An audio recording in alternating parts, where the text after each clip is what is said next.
Welcome to the Salt Strong Podcast, disrupting fishing entertainment as you know it. Prepare to laugh. Prepare to get to know fishing legends in a whole new and unfiltered way. And on occasion, you might even learn a thing or two about fishing. Here's your host, Joe Simons. Like diamonds. 10 harsh fishing truths, saltwater fishing truths I wish I knew in my 20s. Joe Simons, like diamonds, got Luke Simons. What's up, dude? Not much. Ready to talk through some things that I wish I knew earlier. We wasted a lot of time. And I think in general, the cycle of an angler, if you will, someone who's been fishing since they were young, start off young, you don't know dilly squat. You get a little confidence. You try new things. You're in your teens, you got a ton of time. You don't have much money, but you got a lot of time. And I remember, we'd have times where we could go out 8 hours on a Saturday and then do it all again on a Sunday. I remember being out in, Little Gasparilla Island and Port Charlotte Harbor area, and we could spend the entire weekend and not even think twice about it. We had no jobs. Really easy when you're 18 to spend a lot of time figuring it out. Then you get mid-20s and 30s and you get your first job and you start making a little bit of money. Then all of a sudden get families and buy your first house. And all of a sudden now you've got way fewer time. You get a little bit more money, but the time just starts just getting smaller and smaller and just contracting and contracting. And then, of course, by the time you retire, you got a whole lot more time and hopefully some money. Same point, you might not have a ton of money or time, and you still might not have figured it all out. And I think the beauty about fishing, I think you'll agree with me, Luke, it's a forever learning sport. It's something that every year we have new aha moments, and even guys like Peter Deeks, who we put up there as one of our living legends in the Bill Dances of the world, who is certainly a living legend, still says he learns something every year. That's something new about fishing. Someone who's been fishing for 80 years now. And so this particular podcast, or the 10 things we're going to talk about in this podcast, are the things that we wish we did know. And number two, it's the things that we keep seeing is just recurring mistakes from not just newer members, but weekend warriors and people that are going out there and having a frustrated day. So these are in no particular order. So number one, don't think it's number one. The most important thing, they're all very important. But I'll start with one that maybe not everyone has thought about as something that's critical, and that's positioning and approach. Regardless if you're in a boat, a kayak, or fishing from shore, wade fishing, positioning and approach is something that no one really talked about. It wasn't, I don't think it's sexy, like getting a brand new reel, which we'll talk about in a little bit. It was just kind of more boring, but it's so critical and it can make or break your day. So let's talk about that. Yeah, and I'll start with just a common mistake, and because there's nothing worse than putting yourself in the right spot at the right time, which is crucial, obviously. And then you pick your right spot, and you know exactly where the fish are going to be, but you approach the wrong way, or you position yourself in a position that's not favorable from the wind and current. And then you bust your spot. So you had a good spot and you just didn't approach it properly, or didn't put yourself in the right spot. And the biggest mistake I see, I try to fish with members as often as possible. And I have a trolling motor remote, and there's one button on this remote that is actually very popular, but it has spooked more fish than anything else ever could. And especially, again, for the shallow water anglers, especially, that anchor button. That's that button with these newer trolling motors. Most of them have it now. I know a lot of people do use it. It's a cool feature. It's really beneficial for deeper water, like near shore and offshore. But up on a shallow flat, it is the worst button to hit, because it unless you're perfectly stationary when you hit it, if your boat's moving and you hit that anchor button, it's gonna basically try to position you, try to stop you right where you are. It's gonna have a big pulse, and that is gonna spook any somewhat smart fish in the area. So that is just a positioning mistake that I see all the time. And so long story short, don't use that anchor button on the trolling motor to stop yourself. To stop yourself, use a stick pin. If you have a power pole, obviously use that. Or if you want to do it with a trolling motor, just do it manually. Do it manually, where you gradually make the adjustment. Nothing quick. Anything fast is going to spook everything.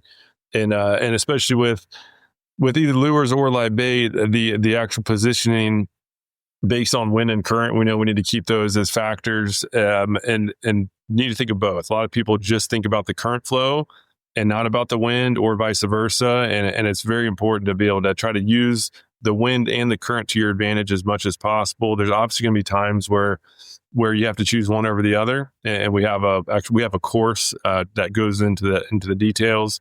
But yeah, just try to always make sure that you give yourself a chance to catch fish before they get spooked, most importantly. Perfect. And like you said, we have a whole course on it. You can go to fishingschool.com too and learn a little bit more about that one. But in general, if you're not thinking about that on every trip, you should be. It should be at the very, very top of your list. So let's go to number 2. And this is the one that we've interviewed a ton of guides. We were just fishing with Captain Ryan Harrington, yesterday. And every single guide, when we ask them the biggest mistake that they see on their boats, no matter if you're weekend warrior, beginning, never fished before, all over the board, they're like casting. No one can cast well. And Ryan even, said, he's like, man, I'm so grateful when I have you guys on the boat, because you guys can cast. You could tell you've put in the time in all the testing on casting. And it's another one. It's not as attractive, it's not sexy, but it is critical, and you will catch more fish if you do nothing else. If you don't get any new equipment, if you just become a better caster, you'll catch more fish. Yeah, and it's not just the proper mechanics. I know there's mistakes that I'll go through again, and this is stuff I see even advanced people make. And obviously, if you've been fish for a while, you can at least cast pretty good. But there's a big difference on being a pretty good caster to being an advanced caster. Part of it is actual equipment. And so with spinning tackle, like a reel is going to cast far. It's the rod is what does most of the casting. But on your reel, if you have a big gap, I see this all the time. Again, even some advanced anglers, if you have like a big gap in between the outside line of the actual line on your spool to the top rim of the reel, the wider that gap, the shorter your cast is going to be, because that line has to now go over that ridge and then shoot off. The only con though is that the thinner the gap, the more likely you are going to have wind knots. So you really need to try to.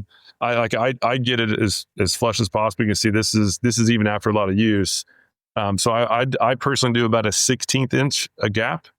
If you're a little bit newer, maybe do an 1/8 inch, but anything more than an 1/8 inch, you're really hurting your casting distance. And if you can't visualize what Luke's talking about in terms of, he's mentioned a gap, we're talking about overspooling versus underspooling. Like when you put your line on, you want it almost as much as humanly possible to the point you're not getting a bunch of wind nights. And that does make a big difference. Yeah. So just that is one tip to get extra distance. And then skip casting is the other thing, especially those of us who like to catch redfish and snook, and the ability to be able to skip under either a dock or up under some mangroves where snook and redfish just obviously love to hold, and that just skyrockets success. And especially in high pressure areas, and most people use live bait. And they're not, like, live bait is very tough to get way 10 feet up on our mangrove or way up on our dock. But with a good skipping lure and a good casting technique for skip casts, you can easily get these these lures 5, even 10 feet back. And those fish are not going to be scared. If they see something, they're going to hit it. And that's like when it's one of those tough days where nothing's biting, I automatically know I can just go to skipping under docks or mangroves and at least get some action. It's very rare that some good skip casting doesn't result in some nice fish. Agree. All right. Number 3, this one is probably the most critical. And once again, these are in no particular order, but it's finding the fish, right? If you're fishing in a dead zone, you're not going to catch fish. And we like to call it the 90-10 zone. We didn't come up with that name. There's been many greats way before us that came up with that name, and it's because they kept seeing it over and over again. Paul Johnson, who wrote the book Scientific Angler, he was the one that spent probably more time than anyone underwater videotaping different game fish, and in particular largemouth bass. And he said over and over again, he's like, all the bass in any given lake, pond, even in massive lakes, they were all in just 10% of the air. Like, all the feeding was happening in a really, really small area. Everything else was just kind of a dead zone. And so if you can find that 90-10 zone, everything gets easier. that's, a lot of people say, man, how do you guys, catch so many fish with just lures? Like, cause we're in the 90-10 zone, and sometimes you got to work for it, right? It doesn't just come natural every single time. Yes, there's tools like smart fishing spots that will certainly help you. There's a lot of things in our insider club that will help you. But it's still called fishing and not catching for a reason. There's still days that are just tougher than others. Yesterday, we found the 90-10s and we got like 30 cobia in a really short amount of time. It was bonkers. Like, we were in the 90-10 zone, and if you cast on the other side of the boat, you caught nothing. But if you made that cast in that one little region, right, Luke? I mean, they were all literally just sitting right there. All the bait was right there. It was an absolute crazy 90-10 honey hole. Yeah, and when you get into a good 90-10 zone, then it's not just one species either. Like, we had a lot of bycatch. We got some really nice flounder. We caught a good amount of trout, Spanish mackerel. Like, when you get a 90-10 zone, there's just life, and it's not going to be. It's usually, sometimes it's just one main predator, but it's usually a bunch of predators are going to be in one area, and it's just fun. It's just flat out fun. But the key though is to know that the 90-10 zone moves. So saltwater fishing is very different than bass fishing. And this is one thing that we struggle with. At first we had like 5 spots where we actually had some success. So we go to those spots over and over and over again without even thinking about the tide cycle or the wind direction. And so what we eventually realized 10 years or so of errors is to always match. Like, we'd never now pick a spot without factoring in the wind direction and the tide cycle, right? The tide height and the water flow movement. Without factoring in the wind and the currents, you're not going to be consistent. And that was our journey. We've coached thousands of anglers, and the same thing. As soon as you start learning to pair the two, to pair the conditions to the spots, that's when you're going to be able to find those 90-10 zones on a consistent basis, which means you're going to be catching fish consistently. With or without live bait, as we talked about, I guess we'll talk about it a little bit. So it's, if you just find the good fish, know that 90-10 zone, everything else is easier. In my opinion, this is the number one thing to figure out. And for help, again, we have the fishing school where we have for beginners, intermediates, and advanced to easily find that 90-10 zone throughout the whole year. And the tools to help you do it with smart fishing spots. And our whole club is based around really helping you find the 90-10 zone. So number 4, fish aren't that smart. In fact, they're predictable. And that was something that we did not believe to be true. We would have a bad day. Maybe you've had a bad day where you get home and you're mad at the world and you're thinking of excuses. You're like, man, those fish are just smart. And they're really not. And I'm not trying to offend any fish out there, because I know people get offended about everything, but they're really, really quite predictable. They're not like humans where we're thinking about a billion things in a given week. They're thinking about a couple, right? Like, where do I get my next meal? How do I not get killed by something else? And maybe once or twice a year I'll go mate with someone. That's really it. I mean, it's pretty simple in terms of their life.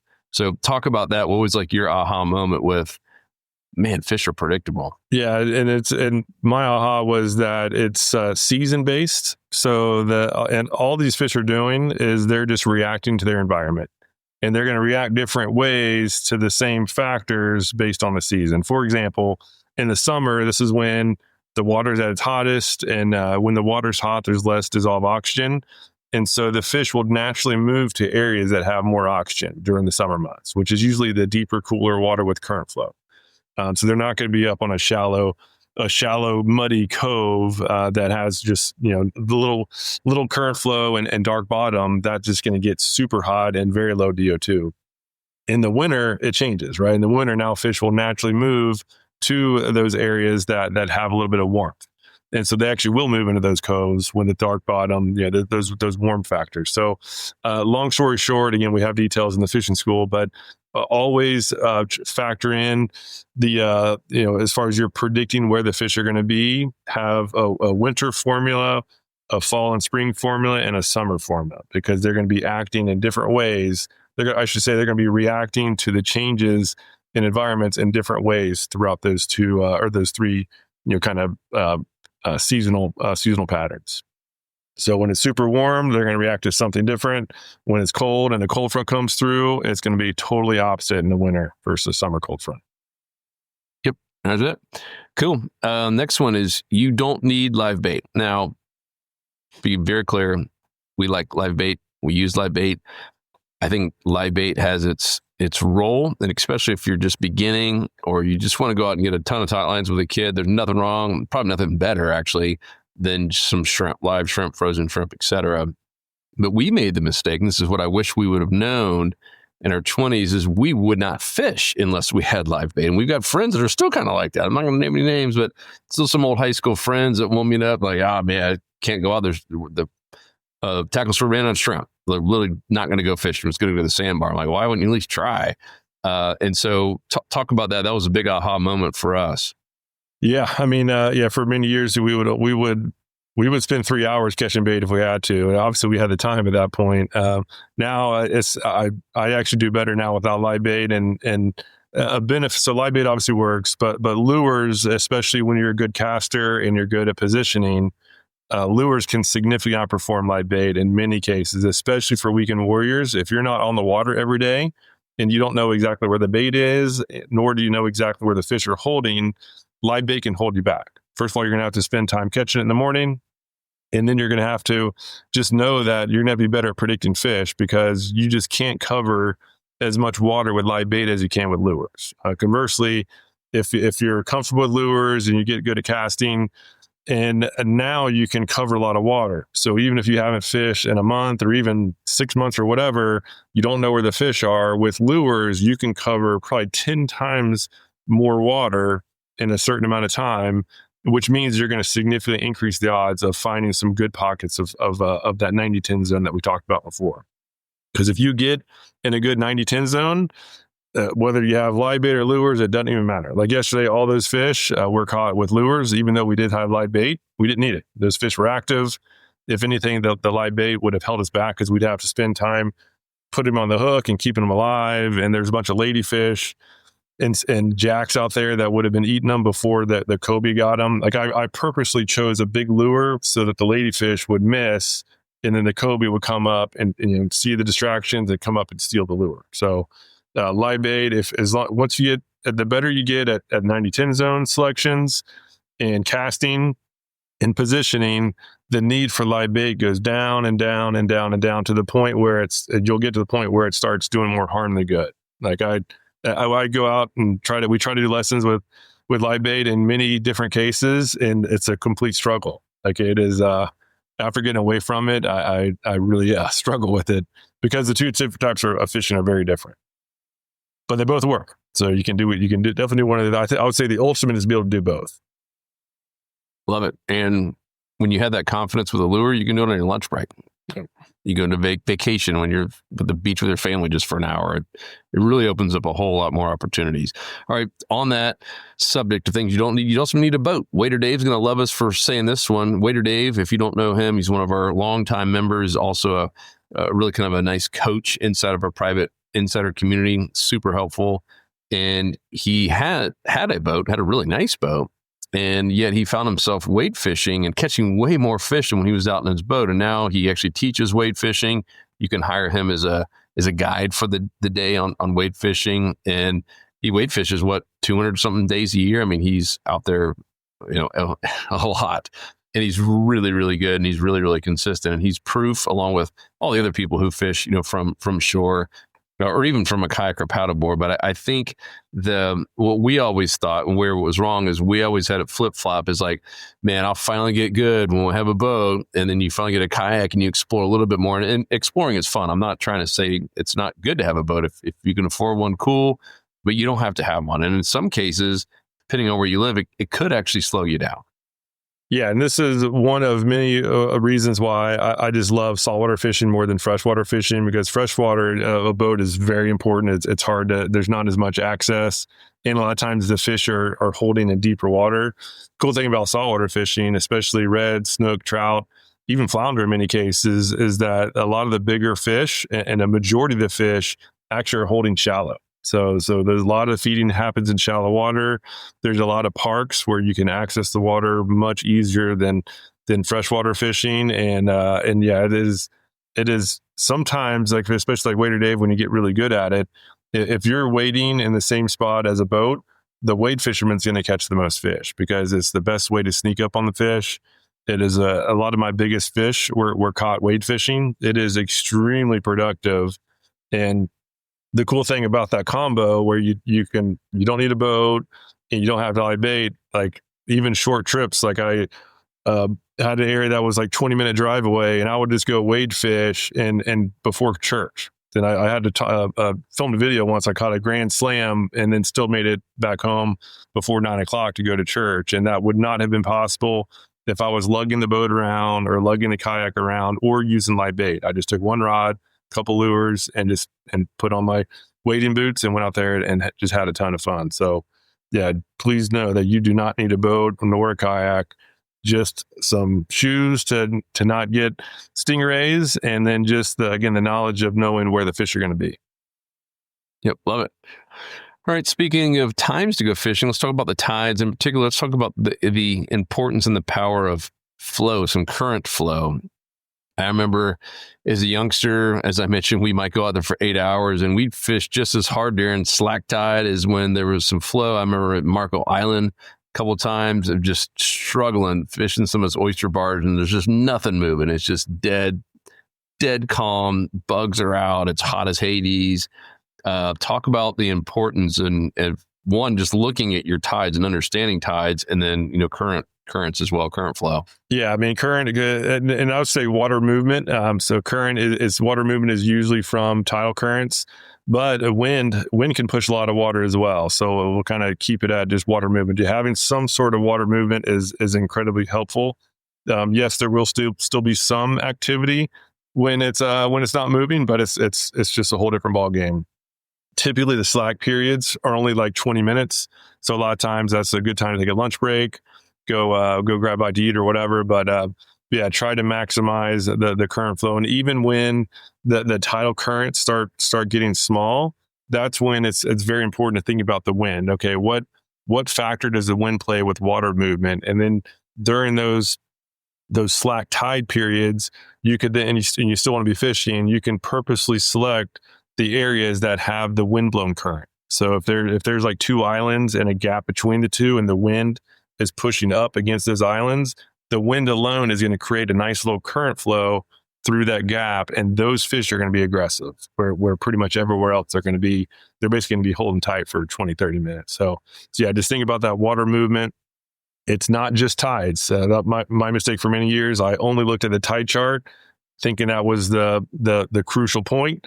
Yes, very important, but so is the wind, and especially how the wind is pushing that water up along against shorelines or in between islands. Especially those small little micro spots can be incredibly productive, even during the slack period, the tidal slack period that most people really struggle with. Cool, that's good. All right, the next one, that the rod is way more important than the reel. We used to spend way too much money on reels. Rods was kind of a second thought, and it was all about how much drag does this reel have, and you're proud about all that.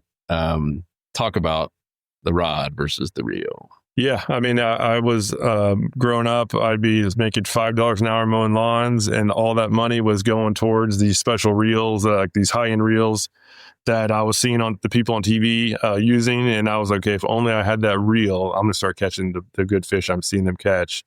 And hindsight, I'm just kicking myself for wasting all that money on the high-end reels. And the rod, it was just whatever budget I had left over, usually like a quarter of the price that I spent on the reel. I should have had that flip-flop. And it just makes sense, especially as you start going to using less and less live bait for having success with lures, especially, but it obviously helps with live bait too. The rod just does the legwork. The rod, especially with spinning, especially, the rod is what's doing the casting, both distance and accuracy for spinning tackle. The rod is very importantly what helps you feel the strikes. The rod is what has the power to set that hook. The rod is basically helping you keep that fish hooked. If you're in a kayak, the rod helps you, especially if you have a longer rod, you can more easily control the fish and not let it get up under the kayak or break a rod as it's going over the bow. The rod does almost everything, and all the reel does is just let line out and then retrieve it and then provide drag once you've hooked a fish. And so now I always spend at least 2x as far as my budget. The rod is number one, as much budget as I can, and then the reel is like half the price of my rod in most cases, if not more. And as I've started doing that, my catch rate has gone way up. Having a good sensitive rod that allows for extremely good cast and feel of strikes is so valuable. And again, even like $50 reel still provides enough drag to handle big fish. And it's no telling how much money I wasted on high-end reels, and I was still using those cheap rods. Did too. Pour one out for your old homie there. All right, let's talk about the thing that goes in there. The other part of a rod and reel is line.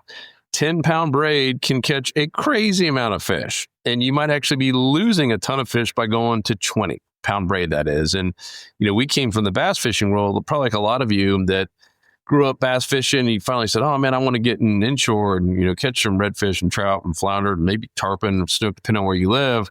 And the very first thing that we thought was, we got to go even bigger than bass because we might catch a 20-pound snook or a 30-pound snook. We're going to have to go super heavy and have a 4,000 series reel and a heavy-duty rod and at least 20-pound braid, if not more. And man, how many fish did we miss because we thought that? Yeah, I mean, the casting distance, I did a contest between a 10-pound braid and 20-pound braid. Everything else was equal, same rod, same reel, same everything. And the 10-pound casted 20% farther.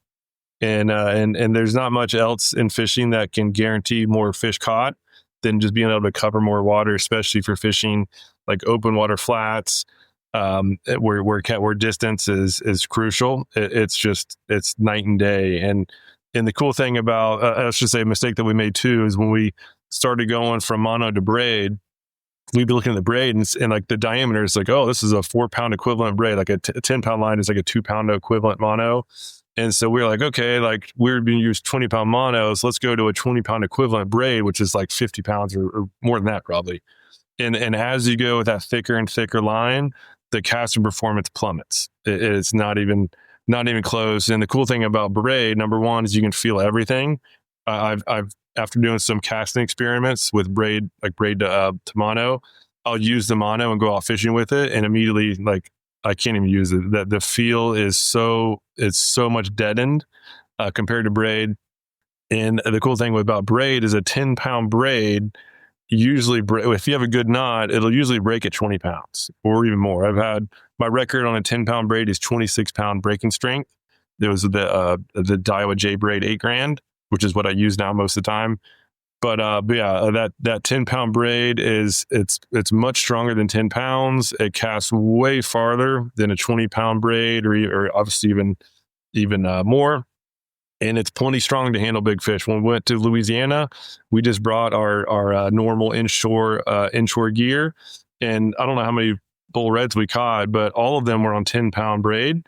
Yeah, we weighed that one 26-pound black drum on 10-pound braid. Yeah, we were catching big, so 40+ inch reds, black drum, and I caught one of the biggest jacks of my life. This thing was, we didn't weigh that, but it was pushing 20 pounds. The Jack Crevalle thing fought so hard easily, and that 10-pound braid handled it fine. There was no problem, and because again, good line with a good knot will go a very long way. So make sure to not forget about the braid. Even if you go through our fishing school, the rod is number one, the line is number two, and then the reel is number three. Get a good rod, get some good line, and then whatever budget's left over, get a reel that fits that budget.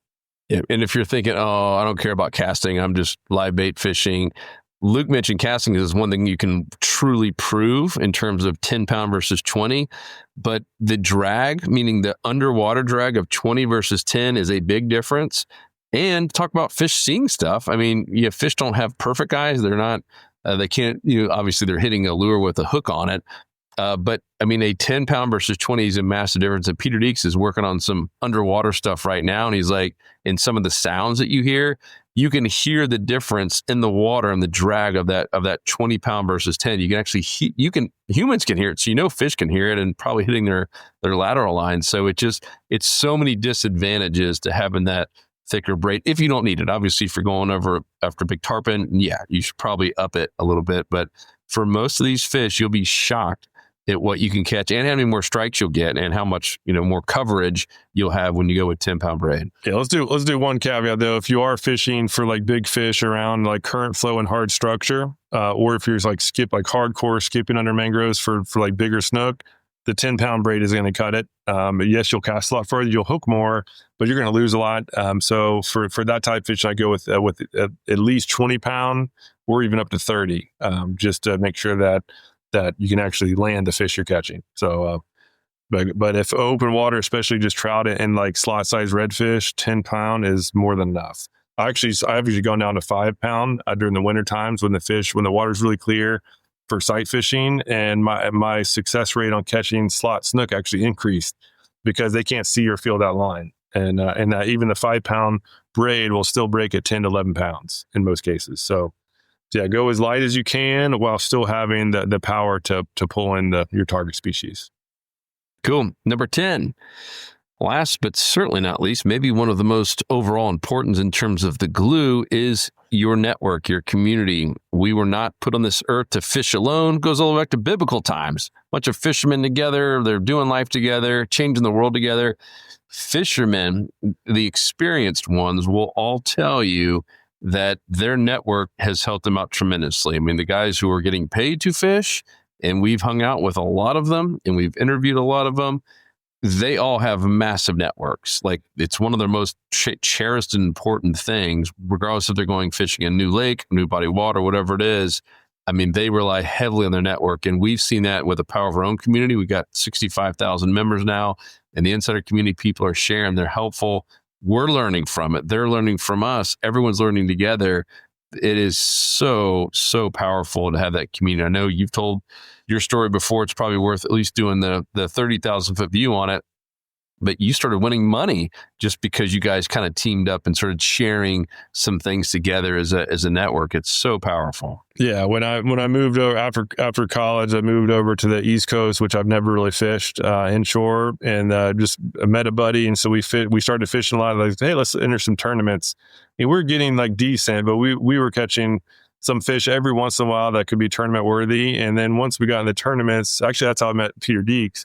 He was one of the full-time guides. And so those guides have a huge advantage. So there was a handful of guides in these tournaments. And we ended up befriending some of the other non-guides. And knowing that we had this advantage, we just started sharing reports. So we all had jobs. So none of us, or some of us could pre-fish. Most of us couldn't. And so whoever was able to pre-fish would just share what happened. So it went out a day or two before. Hey, here's where I was seeing fish. We all knew where we all fish. We just had, we all knew that somebody would have this spot first.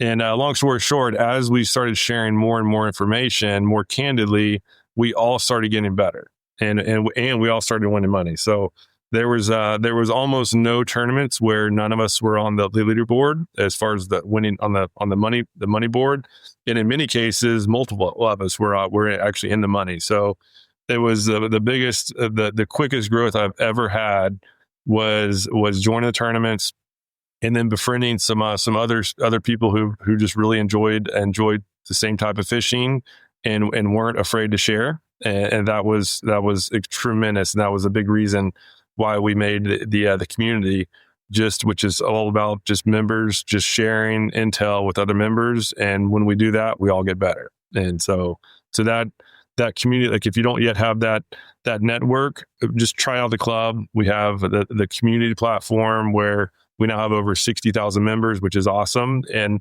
there's different regions, so you can filter down to your region or even your city of interest and just see what people are catching and meet other members who enjoy fishing. And just that alone can be some of the biggest growth you'll ever have in fishing. That's at least how it was for me. Yep. And if you haven't joined us, join today. What the heck are you waiting on? And at least as we're recording this now, might have heard we were acquired by Crescera Brands, who owns Sportsman's Guide and the Golf Warehouse and baseball, play softball.